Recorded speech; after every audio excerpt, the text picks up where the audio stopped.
Hello, every pony. Until I'm up to date to the most recent comic releases, between each arc, I will be reviewing at least one or two of the side series comics. That will change, however, when, and if, I ever catch up. So, text typer, do you know what time it is? Huh? Do ya? Yes, it is time for the spoiler alert. Dear listener, the content contained in this video is full of spoilers of an IDW comic about ponies. If you choose to proceed, you are hereby consenting that you will not get mad at the reviewer for the spoilers contained herein.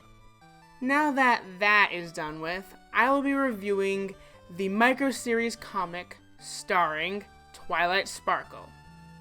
It doesn't actually have a specific title, so I'm just gonna have to call it that for now. Now, before I continue, this comic is written and drawn by Thomas Zabler. I've heard it both ways. Anyways, Thomas Zabler draws a bit closer to the style of the show, so there is less detail in the characters and the surroundings. I mean, unless you're drawing the comic in Flash, which makes no sense whatsoever, there is very little reason to be show accurate. I actually prefer when the comic artist decides to be unique and draw in their own style, but still adhering to how the characters kind of look, like their cutie marks and such. But enough on the art aesthetic, on to the review. So Twilight heads to Canterlot for a test, and surprise, surprise, she is very, very nervous about it. What is the test on, you may ask? Well, it actually gets postponed because the Royal Archivist, Summer Main, had an accident and needs some help for a few days. So Twilight eagerly agrees to help.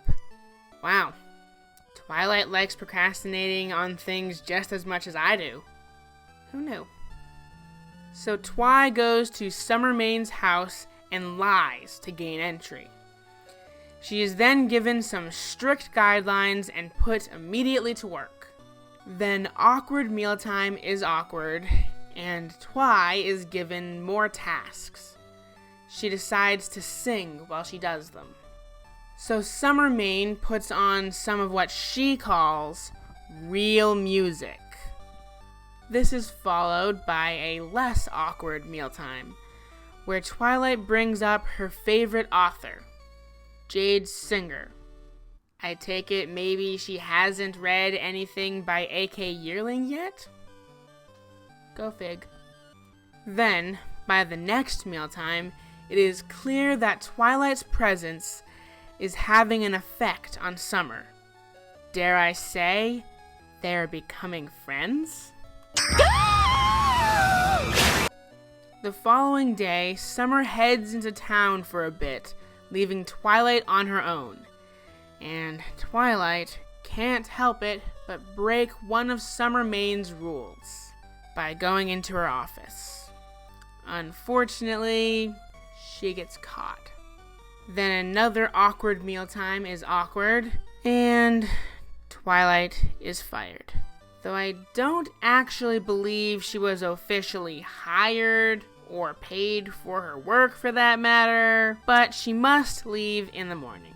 The next morning, Summer Main tells Twilight to have the princess send her replacement. So Twilight admits to lying about that, which gets a rather odd reaction from Summer. Summer then admits that that is how she got her first job, by lying. Then the bombshell is dropped.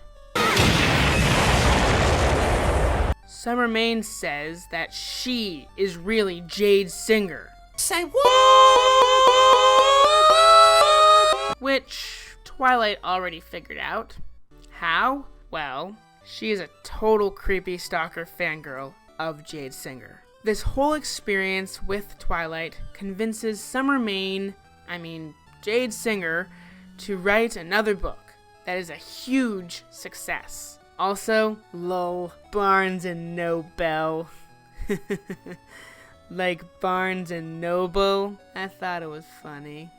And then, in a very interesting twist, Celestia writes a friendship report to Twilight, thanking her for bringing back her friend from a life of seclusion and depression. The end. I really liked this comic. I give it a resounding 8 ceiling-high stacks of books out of 10. It is a nice slice-of-life story where Twilight teaches the magic of friendship to a grumpy old writer in denial of her gift. It also had a few good life lessons to teach people, like the one about how your friends support you, and how you should never give up on your dreams, or that lying gets you opportunities in life. Though, I do have to say that there wasn't really much character development on Twilight's part. She didn't change much as a pony over the course of the story. Before and after the story in this comic, Twilight is still the overachieving pre-princess Mary Sue that just happens to help ponies with the power of friendship that she is in the show. Nothing changed. We didn't learn anything new about Twilight's personality. I mean, aside from learning that Twilight likes more than one author, not just A.K. Yearling, she also likes Jade Singer, but really not much else is learned about Twilight.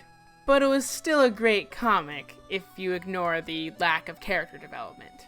But that is just my 2 bits on it. Tell me what you thought of this comic in the comments below, or suggest a possible future spoiler alert. I'm Comic Sans, and I'll see you next time when I review the micro-series comic starring Rainbow Dash.